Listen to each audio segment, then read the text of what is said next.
ಓಂ ತದೋಕೋಗ್ರಜ್ವಲನಂ ತತ್ಪ್ರಕಾಶಿತದ್ವಾರೋ ವಿದ್ಯಾಸಾಮರ್ಥ್ಯಾತ್ ತಚ್ಛೇಷಗತ್ಯನುಸ್ಮೃತಿ ಯೋಗಾಚ್ಚ ಹಾರ್ದಾನುಗೃಹೀತ ಶತಾಧಿಕಯ ಓಂ ಅಂತ ಇದು 4ನೇ ಅಧ್ಯಾಯದ 2ನೇ ಪಾದದ 17ನೇ ಸೂತ್ರ.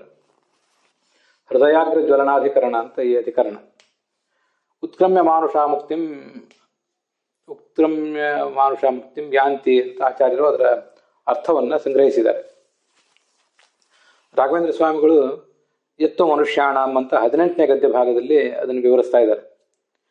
ಮನುಷ್ಯರು ಹೇಗೆ ಕಾಯ ಪರಿತ್ಯಾಗ ಮಾಡ್ತಾರೆ ಅಂತ ಹೇಳುವ ಸೂತ್ರ ಅದು. 5 ಸೂತ್ರಗಳನ್ನು ಒಳಗೊಂಡಂತಹ ಅಧಿಕರಣ. ಜ್ಞಾನಿ ಮನುಷ್ಯಾ ಬ್ರಹ್ಮನಾಡ್ಯ ದೇಹಾನ್ಯರ್ಗತ್ಯ ಮುಕ್ತಿಂ ಯಾಂತಿ ಇತ್ಯರ್ಥ. ಅದರ ಅರ್ಥ ಏನು? ಜ್ಞಾನಿಗಳಾದ ಮನುಷ್ಯರು ಬ್ರಹ್ಮನಾಡಿಯ ಮೂಲಕ, ಸುಷುಮ್ನಾ ನಾಡಿಯ ಮೂಲಕ ದೇಹದಿಂದ ಹೊರಗೆ ಬಂದು ಮುಕ್ತಿಗೆ ಹೋಗ್ತಾರೆ ಅಂತ ಇದರ ಅರ್ಥ.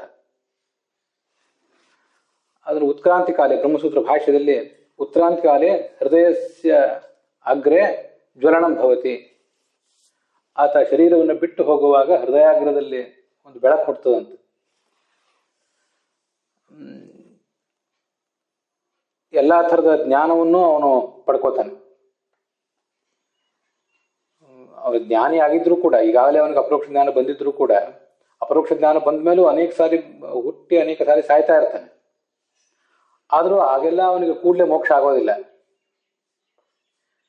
ಯಾಕೆಂದ್ರೆ ಆವಾಗ ಇನ್ನೂ ಪ್ರಾರಬ್ಧ ಕರ್ಮ ಇತ್ಯಾದಿಗಳು ಅವಶಿಷ್ಟ ಆಗಿರ್ತವೆ. ಕೊನೆಗೆ ಭಗವಂತನನ್ನ ಸ್ಮರಿಸಿ ದೇಹ ಪರಿತ್ಯಾಗ ಮಾಡಿದಾಗ ಮಾತ್ರ ತನ್ನ ಮೂಲಗತಿ, ತನ್ನ ಮೋಕ್ಷವನ್ನು ಪಡಿತಾನೆ. ಅಲ್ಲಿವರೆಗೆ ಅಷ್ಟು ದೊಡ್ಡ ಜ್ಞಾನಿಯೇ ಆಗಿದ್ರು ಕೂಡ ಅವನಿಗೆ ಸಾಯುವಾಗ ಬೇರೆ ಯಾವುದೋ ನೆನಪಿಗೆ ಬಂದ್ಬಿಡ್ತದೆ. ಎಂಬೆಂಬಾಪಿ ಸ್ಮರಣ್ ಭಾವಂ, ಏನೇನನ್ನು ಸ್ಮರಿಸಿ ಶರೀರವನ್ನು ಬಿಡ್ತಾನೋ ಅದೇ ಗತಿಯನ್ನು ಹೊಂದುತ್ತಾನೆ ಅಂತ ಭಗವದ್ಗೀತಾದಲ್ಲಿ ಶ್ಲೋಕ ಬಂದಿರುವುದು ಅದಕ್ಕಾಗಿ.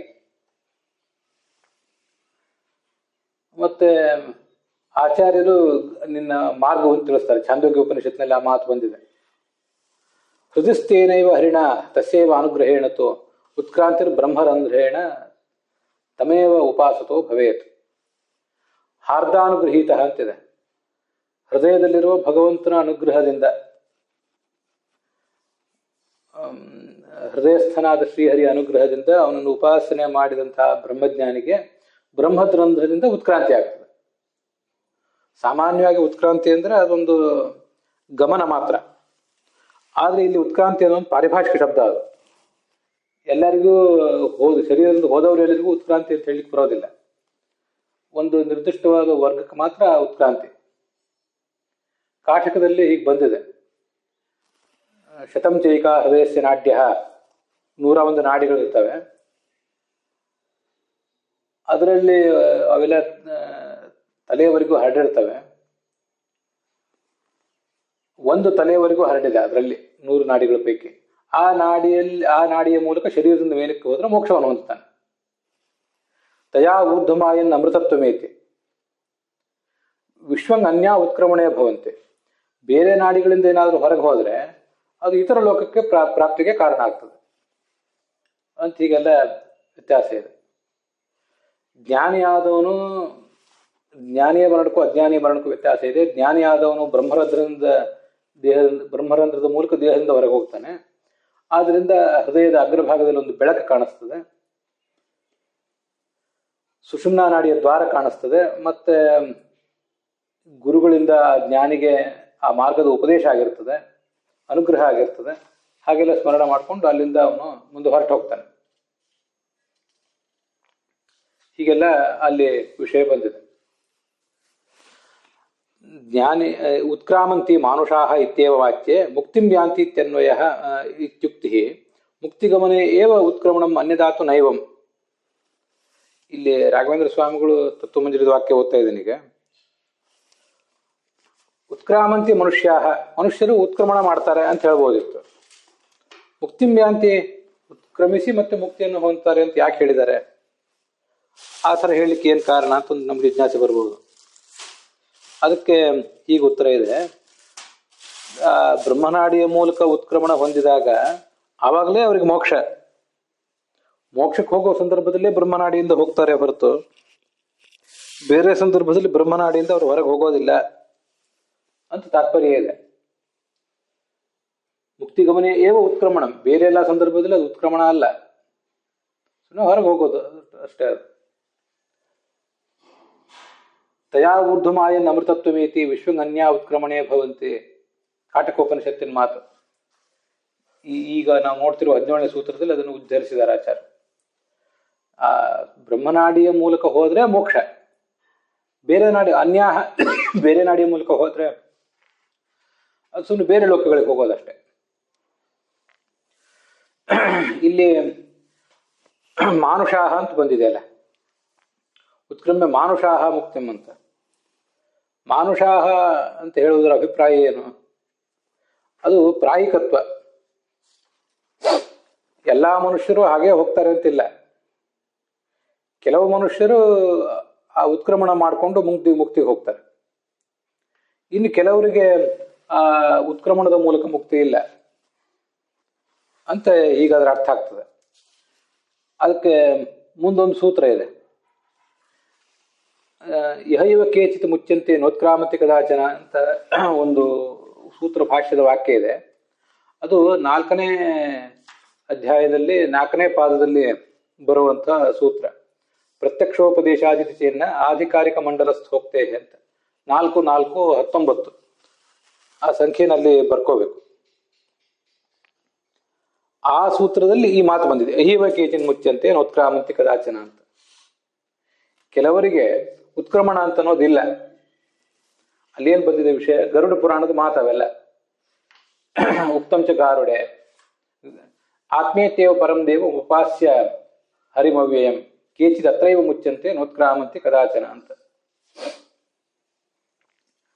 ನಾಶರಹಿತನಾದ ಭಗವಂತನನ್ನ ಆತ್ಮ ಎಂಬುದಾಗಿ ಅಂದ್ರೆ ಸ್ವಾಮಿ ಎಂಬುದಾಗಿ ಉಪಾಸನೆ ಮಾಡಿ ಕೆಲವರು ಅತ್ರೈವ ಮುಕ್ತಿಯಲ್ಲೇ ಈ ಭೂಮಿಯಲ್ಲೇ ಮುಕ್ತಿಯನ್ನು ಹೊಂದುತ್ತಾರೆ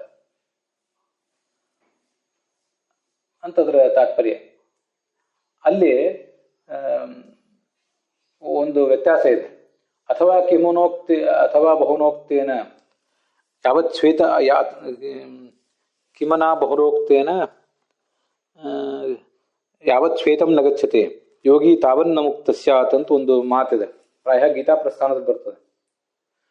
ಈ ಮನುಷ್ಯ ಲೋಕದಲ್ಲೇ ಮುಕ್ತಿಯನ್ನು ಹೊಂದುವಂಥವ್ರು ಇಲ್ಲೇನು ವರ್ಣನೆ ಮಾಡ್ತಿದ್ದಾರಲ್ಲ, ಇವರು ಕೂಡ ಒಂದ್ಸರಿ ಶ್ವೇತದ್ವೀಪಕ್ಕೆ ಹೋಗಿ ಅಲ್ಲಿ ದರ್ಶನ ಮಾಡ್ಕೊಂಡು ಮತ್ತೆ ಭೂಮಿಗೆ ಬರ್ತಾರೆ. ಅಂದ್ರೆ ಶ್ವೇತದ್ವೀಪದಲ್ಲಿ ಹೋಗಿ ರಿಜಿಸ್ಟ್ರೇಷನ್ ಮಾಡ್ಕೊಂಡು ಬಂದ ಹಾಗೆ, ಮುಕ್ತಿಯ ರಿಜಿಸ್ಟ್ರೇಷನ್. ಅಲ್ಲಿಗೊಂದ್ಸರಿ ಹೋಗ್ತಾರೆ. ಆದ್ರೆ ಇರೋದೆಲ್ಲಿ? ಮುಕ್ತರಾದ್ಮೇಲೆ ಅವ್ರು ಇರೋದೆಲ್ಲಿ?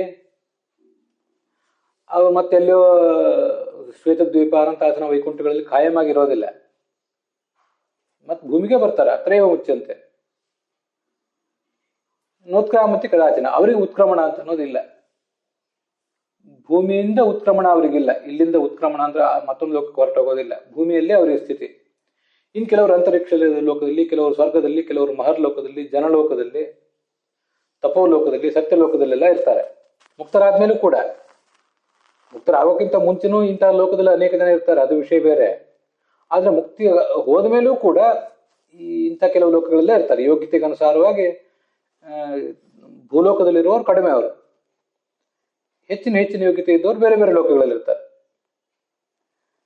ಮತ್ತಿದು ತುಂಬಾ ದೊಡ್ಡ ಜ್ಞಾನಿಗಳಾದವರು. ಕೇಚಿದನ್ಯೇ ಮಹಾಜ್ಞಾನ ಗಚ್ಚಂತಿ ಕ್ಷೀರಸಾಗರ. ಅತ್ಯಂತ ದೊಡ್ಡ ಜ್ಞಾನಿಗಳಾದವರು, ಅವರಲ್ಲಿ ಅತಿ ದೊಡ್ಡ ಜ್ಞಾನಿಗಳಾದವರು ಮಾತ್ರ ಕ್ಷೀರಸಾಗರಕ್ಕೆ ಹೋಗಿ ತಲುಪ್ತಾರೆ ಅಂತ ಮಾತಿದೆ. ಯೋಗ್ಯತೆಗೆ ಅನುಸಾರವಾಗಿ ಆ ಕ್ಷೀರಸಾಗರಕ್ಕೆ ಹೋದ ಮೇಲೂ ಕೂಡ ಭಗವಂತನ ಸಮೀಪದಲ್ಲಿ ಅತ್ಯಂತ ಹೆಚ್ಚು ಸಮೀಪವಾಗಿರ್ತಾರೆ. ಭಗವಂತನ ಲೋಕದಲ್ಲೇ ಇರುವವರು ಕೆಲವರು ಸಾಲೋಕ್ಯ, ಅವ್ರಿಗಿಂತ ಭಗವಂತನ ರೂಪವನ್ನೇ ತಳೆದು 4 ಕೈ, ಇವರಿಗೂ 4 ಭುಜಗಳು, ಅಲ್ಲಿ ಶಂಖಚಕ್ರಾದಿಗಳು ಇಟ್ಕೊಂಡಿದ್ದವರು ಸಾರೂಪ್ಯ ಉಳ್ಳವರು. ಆ ಸಾರೂಪ್ಯಕ್ಕಿಂತ ಸಾಮೀಪ್ಯ ಇನ್ನೂ ಹೆಚ್ಚಿಂದು. 4 ಕೈ ಇದ್ದವರೆಲ್ಲ ಯಾವತ್ತೂ ಭಗವಂತನ ಸಮೀಪ ಇರೋದಿಲ್ಲ. ಭಗವಂತನ ಸಮೀಪ ಇರುವವರು ಇನ್ನೂ ಹೆಚ್ಚಿನವರು. ಸಮೀಪ ಇರೋದಕ್ಕಿಂತ ಅವನು ಒಳಗೆ ಹೋಗಿರುವವರು ಮತ್ತು ಇನ್ನೊಂದು ಥರದವರು. ಈ ಥರದ್ದು ಇಮಾಮ್ ಆರಭ್ಯ ಸರ್ವತ್ರ ಯಾವತ್ ಕ್ಷೀರಸಾಗರೆ ಇಮಾಮ್, ಈ ಭೂಲೋಕದಿಂದ ಆರಂಭಿಸಿ ಅಂತರಿಕ್ಷಾದಿ ಬೇರೆ ಬೇರೆ ಲೋಕಗಳಲ್ಲಿ ಭಗವಂತ ಏನಿರ್ತಾನೋ ಅಲ್ಲಿ ಎಲ್ಲ ಕಡೆನೂ ಕೂಡ ಭಗವಂತ ಇದ್ದೇ ಇರ್ತಾನೆ. ಅವನನ್ನು ಇವರು ಒಂದೇ ಹೊಂದುತ್ತಾರೆ. ಆದರೆ ಇದೇ ಲೋಕದಲ್ಲೇ ಇರ್ತಾರೆ, ಅವರಿಗೆ ಮುಕ್ತಿ ಇಲ್ಲ ಅಂತ ಹೀಗೊಂದು ಮಾತಿದೆ. ಅತ್ರ ಮಾನುಷಾಹ ಇತಿ ಪ್ರಾಯಿಕತ್ವ ಮಾತ್ರ. ಹೆಚ್ಚಿನ ಅಂಶ ಹೀಗೆ, ಎಲ್ಲರೂ ಮನುಷ್ಯರು ಹೀಗೆ ಮಾಡ್ತಾರೆ ಅಂತಿಲ್ಲ.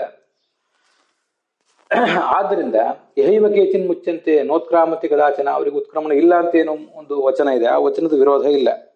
ಕೆಲವರಿಗೆ ಉತ್ಕ್ರಮಣ ಇದೆ, ಕೆಲವರಿಗೆ ಇಲ್ಲ ಅಂತಂದ್ರೆ ಅದು ಹೆಚ್ಚಿನವರಿಗಿದೆ, ಕೆಲವರಿಗಿಲ್ಲ ಅಂತ ಹೀಗರ್ಥ.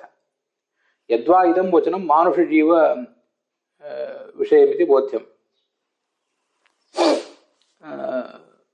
ಈಗ ಇಲ್ಲಿ ಹೋಗೋದಿಲ್ಲ ಕೆಲವರು ಅಂತ ಬಂತಲ್ಲ, ನ ಉತ್ಕ್ರಾಮಂತಿ, ಇದೇ ಲೋಕದಲ್ಲೇ ಇರ್ತಾರೆ ಅಂತ ಕೆಲವ್ರ ಬಗ್ಗೆ ಬಂತಲ್ಲ, ಇದು ಯಾರ ಬಗ್ಗೆ ಹೇಳಿದ ಮಾತು? ಹೋಗ್ತಾರೆ ಅಂತ ಉತ್ಕ್ರಮ್ಯ ಮಾನುಷಾ ಮುಕ್ತಿಂ ಅಂತ ಆಚಾರ್ಯರು ನೀವು ಹೇಳ್ತಾ ಇದ್ದೀರಿ, ಇಲ್ಲಿ ಹೋಗೋದಿಲ್ಲ ಅಂತ ಇಲ್ಲಿದೆ. ಅದಕ್ಕೆ ಪ್ರಾಯಿಕ ಅಂತ ಅರ್ಥ ಹೇಳಿದರು, ಒಂದರ್ಥ. ಹೆಚ್ಚಿನವ್ರು ಹೋಗ್ತಾರೆ, ಕೆಲವರು ಹೋಗೋದಿಲ್ಲ ಅಂತ. ಇದಂ ವಚನಂ, ಈ ಒಂದು ಮಾತೇನಿದೆ, ಉತ್ಕ್ರಮ್ಯ ಇಹ ಕೇಚಿದ ಅತ್ರೈವ ಮುಚ್ಚಂತೆ ಅಂತೇನು ಬಂತಲ್ಲ ಕೆಲವು, ಇದು ಈ ಮಾತು ಇದು ಮನುಷ್ಯರಿಗೆ ಸಂಬಂಧಪಟ್ಟದ್ದು. ಮನುಷ್ಯರಲ್ಲೇ ಇನ್ನೂ ಸ್ವಲ್ಪ ಉತ್ತಮರಾದವರಿಗೆ ಬೇರೆ ಬೇರೆ ವರ್ಗಗಳು ಇರ್ತಾವಲ್ಲ, ಅವರಿಗೆ ಆ ಉತ್ಕ್ರಮಣ ಅಂತೂ ಉತ್ಕ್ರಮಣ ಅಂತ ಅನ್ನೋದು ಹೆಚ್ಚಿಂದು. ಉತ್ಕ್ರಮಣ ಮಾಡದೇನೆ ಒಂದ್ಸರಿ ಶ್ವೇತದ್ವೀಪಕ್ಕೆ ಹೋಗಿ ರಿಜಿಸ್ಟ್ರೇಷನ್ ಮಾಡ್ಕೊಂಡು ಬಂದು ಇಲ್ಲೇ ಕೂಡೋವ್ರದ್ದು ಕಡಿಮೆ ಅದು. ಇಷ್ಟನ್ನು ತಿಳ್ಕೋಬೇಕು. ಅದ್ರ ಬಗ್ಗೆ ಹೆಚ್ಚಿನ ವಿವರಗಳನ್ನ ಮುಂದಿನ ಬ್ರಹ್ಮಸೂತ್ರ ಭಾಷ್ಯದಲ್ಲೇ ಹೇಳ್ತೇನೆ. ಅಂದರೆ ಉತ್ಕ್ರಮ್ಯ ಮಾನುಷಾಹ ಮುಕ್ತಿಂ, ಮನುಷ್ಯರು ಕೂಡ ಉತ್ಕ್ರಮಣ ಮಾಡಿ ಹೋಗ್ತಾರೆ ಅಂತ ಬಂದಿದೆ. ಅಲ್ಲಿಯೂ ಮಾನುಷಾಹ ಶಬ್ದ ಪ್ರಯೋಗ ಮಾಡಿದ್ದಾರೆ.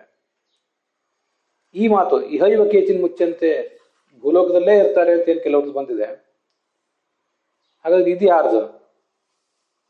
ಇದು ಮನುಷ್ಯರದು. ಹಾಗಾದ್ರೆ ಅದೇ ಯಾರ್ದು ಅಂತ ಹೀಗೆಲ್ಲ ನಮ್ಗೆ ಇನ್ನೂ ಹೆಚ್ಚಿನ ಜಿಜ್ಞಾಸೆಗಳು ಬರ್ತವೆ. ಅಂತೂ ಈಗ ಸದ್ಯ ನಾವು ತಿಳ್ಕೊಳ್ಳುವ ದೃಷ್ಟಿಯಿಂದ ಎಲ್ಲಾ ಮನುಷ್ಯರು ಉತ್ಕ್ರಮಣ ಮಾಡೋದಿಲ್ಲ. ಉತ್ಕ್ರಮಣ ಮಾಡದೆ ಹೋದ್ರೂ ಕೂಡ ಇದೇ ಲೋಕದಲ್ಲೇ ಇರ್ತಾರೆ. ಲಿಂಗದೇಹ ಭಂಗ ಎಲ್ಲರಿಗೂ ಹಾಗೆ ಆಗ್ತದೆ. ಶ್ವೇತದ್ವೀಪಕ್ಕೆ ಹೋಗಿ ಅಲ್ಲಿ ರಿಜಿಸ್ಟ್ರೇಷನ್ ಮಾಡ್ಕೊಂಡು ಬರಬೇಕಾದ್ದು ಕಡ್ಡಾಯನೇ. ಅಲ್ಲಿ ಹೋಗಿ ಭಗವಂತನನ್ನು ನಮಿಸಿ ಬರಬೇಕಾದ್ದು ಕಡ್ಡಾಯ.